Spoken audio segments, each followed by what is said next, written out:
জবেহের সময় কিছু কাজ আছে মাকরুহ।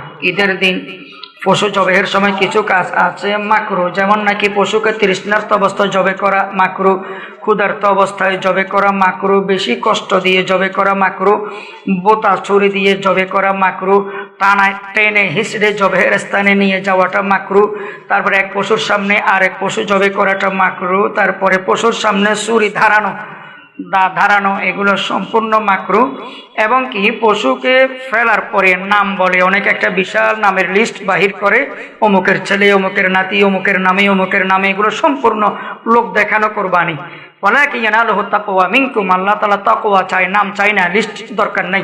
একটা পশুকে ফেলানোর পরে এই নাম বলে, পুরা গোষ্ঠীর নামগুলো উচ্চারণ করে, এগুলো সম্পূর্ণ ভিত্তিহীন।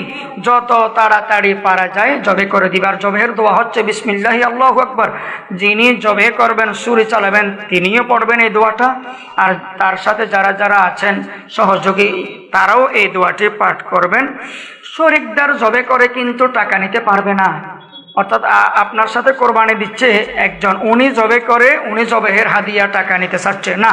নিজের পশু নিজে জবে করে টাকা নেবেন কেন? তবে কোনো বাহিরের কোনো মানুষ যদি জবে করে, কোনো আলেম হুজুর যদি জবে করে, তাকে এই বাবদ হাদিয়া দিতে পারবেন। তবে জবে করার বিনিময়ে চামড়া দেওয়া যায়জ নাই, গোশত দেওয়া যায়জ নাই। আগে বলেছিলাম, কাজের বুয়াকে, কসাইকে, কর্মকর্তাকে, কর্মচারীকে, জবেকারীকে বেতন হিসেবে জবে করেছে, এই জন্য চামড়া দেওয়া বা গোশত দেওয়া এটি কিছুতে জায়েজ নাই।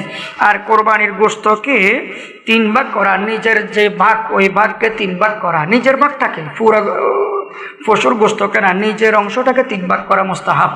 1 ভাগ ফকির মিসকিন এতিম অসহায় গরিবদের জন্য, আর 1 ভাগ আত্মীয় স্বজন পাড়া প্রতিবেশীদের জন্য, আর 1 ভাগ নিজের ঘরের সদস্যদের জন্য, 3 ভাগ করা মুস্তাহাব।